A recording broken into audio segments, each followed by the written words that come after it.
Selamat malam pemirsa, saya Tina Talisa. Malam hari ini jam 8 malam waktu Indonesia Barat, saya bersama Anda kembali dalam Talk to iNews 1 jam atau 60 menit kita sama-sama.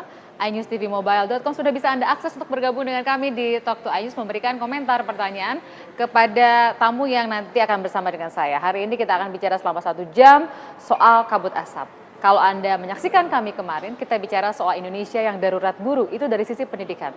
Nah, yang jangan lupa kita sedang menghadapi Indonesia darurat asap yang bukan hanya terjadi tahun ini, setahun yang lalu, 2 tahun yang lalu, tetapi sudah bertahun-tahun kita mengalaminya dan kita ingin sebetulnya memutus mata rantai atau setidak-tidaknya mengurangi kejadian tahunan yang selalu kita hadapi setiap tahunnya. Sekarang kita mari ajak Anda untuk ke Blora dulu. Di sana dilakukan kampanye damai oleh 3 pasangan calon bupati dan calon wakil bupati. Kita akan menyaksikan bagaimana deklarasi damai dilakukan di sana.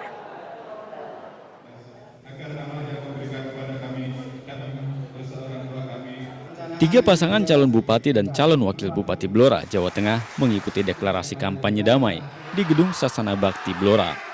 Acara deklarasi diawali pembacaan naskah kesepakatan bersama ketiga pasangan calon, dibacakan Ketua Komisi Pemilihan Umum Daerah Kabupaten Blora. Seluruh pasangan calon kemudian menandatangani naskah deklarasi di baliho kecil. Digagas oleh KPU Kabupaten Blora, bahkan kita sudah mengagendakan melaksanakan acara ini dengan maksud bahwa kami berharap dari masing-masing pasangan calon berdeklar atau berdeklarasi untuk menjaga kedamaian di dalam pelaksanaan kampanye.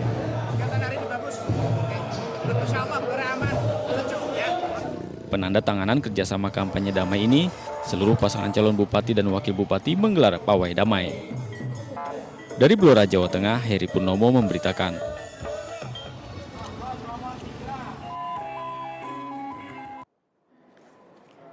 Kita bicara soal Gunung Sinabung yang sudah kita ulang-ulang beritanya karena memang erupsi masih terjadi di sana. Pada hari ini saja sudah kembali memuntahkan awan panas sejauh 4 km.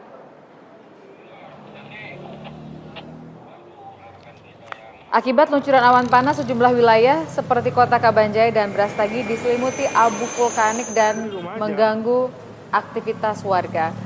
Abu vulkanik dari erupsi Gunung Sinabung menyebabkan jarak pandang berkisar antara 50 sampai 70 meter saja. Dan untuk keselamatan para pengendara, harus mengenakan masker, juga menyalakan lampu kendaraan bahkan di siang hari. Selain untuk perbaikan jarak pandang, juga untuk melegakan pernapasan. Dan kita juga tahu bahwa akibat dari erupsi ini abu vulkaniknya membuat mata perih. Lalu pusat mitigasi bencana geologi juga menunjukkan bahwa sudah terjadi 3 kali letusan yang disertai dengan luncuran awan panas. Kepala Biro Sumatera Utara dari Pusat Vulkanologi Mitigasi Bencana Geologi mengimbau warga agar menjauh dari zona bahaya Gunung Sinabung. Status Gunung Sinabung saat ini masih berada di level 4.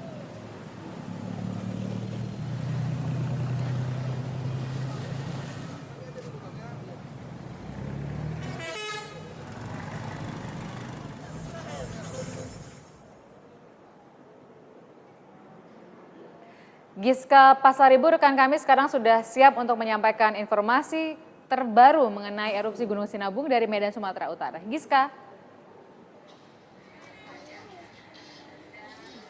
Giska, silakan.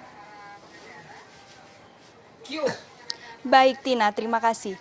Pemirsa, Gunung Api Sinabung kembali bererupsi pada hari ini, tepatnya pada tanggal 15 September 2015. Di mana erupsi tersebut terjadi sebanyak 2 kali, yaitu pada erupsi pertama terjadi pada pukul 8.20 waktu Indonesia Barat, dengan tinggi kolom mencapai 3.000 meter dan kucuran awan panas mencapai 4.000 meter. Dan pada erupsi kedua terjadi pada pukul 11.31 waktu Indonesia Barat, dengan arah erupsi berbentuk vertikal dengan tinggi kolom mencapai 2.000 meter besar dan durasi sebanyak 217 detik. Dan pemirsa, menurut data dari PVMBG Kabupaten Karo bahwa sampai saat ini aktivitas tremor masih terus terjadi dengan frekuensi yang rendah. Dan pada malam hari ini saya sedang berada di Jalan Irian nomor 1 Kabanjahe, tepatnya di posko pengungsian paroki. Dan sekarang ini sudah bersama saya salah satu pengungsi dari Gunung Sinabung, yaitu Ibu Suwanti Ginting. Dan selamat malam Ibu Suwanti. Selamat malam. Ibu Suwanti, tadi erupsi pada pukul 8 tadi, aktivitasnya lagi apa di posko pengungsian? Kami lagi masak, lagi buat sayuran untuk makan siang.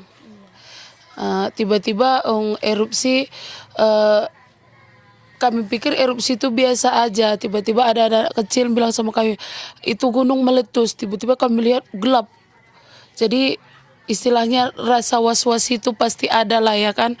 Soalnya kita bapak-bapak kita banyak yang pulang kampung, apa kampung kita kena, bagaimana tanaman kita di kampung, bagaimana rumah kita seandainya kita dipulangkan nanti, apakah seperti waktu 2014 itu kita pulang kampung harus ganti rumah juga ya kan, karena hujan lumpur rumah kita sengnya itu pada hancur. Jadi kita pasti berpikir seperti itu. Rasa takut itu pasti ada, tapi kita tetap harus pulang kampung karena anak kita membutuhkan biaya sekolah.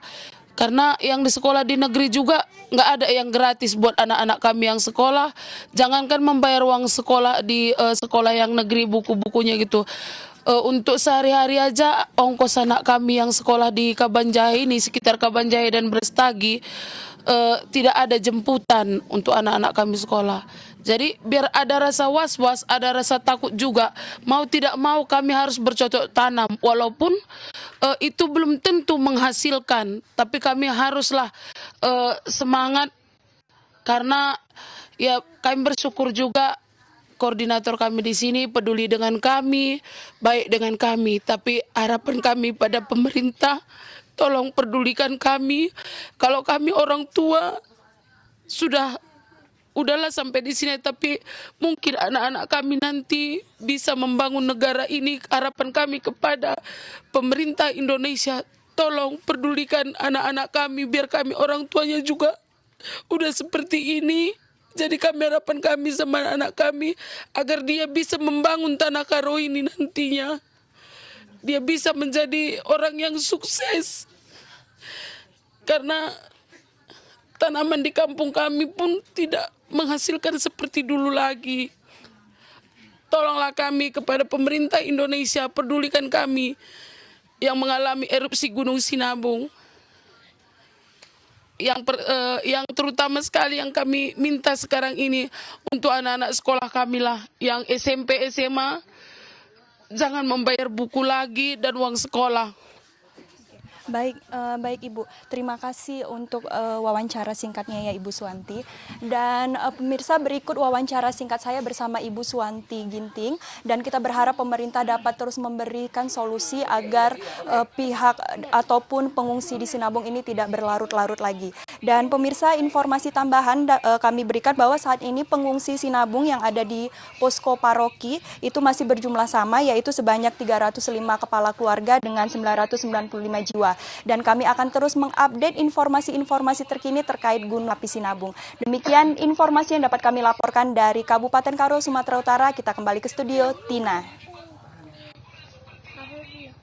Terima kasih Giska Pasaribu, informasi dan wawancara berharga yang memberikan tambahan informasi kepada kita semua bahwa kondisi warga, para pengungsi, korban dari erupsi Gunung Sinabung harus terus kita perhatikan. Kita tahu silih berganti ada isu lain, ada isu kebakaran hutan yang menyebabkan kabut asap. Tapi jangan lupa erupsi Gunung Sinabung sudah berlangsung lama dan kita bersyukur sebagian besar masyarakat masih mampu bertahan dalam kondisi yang tidak optimal untuk membangun.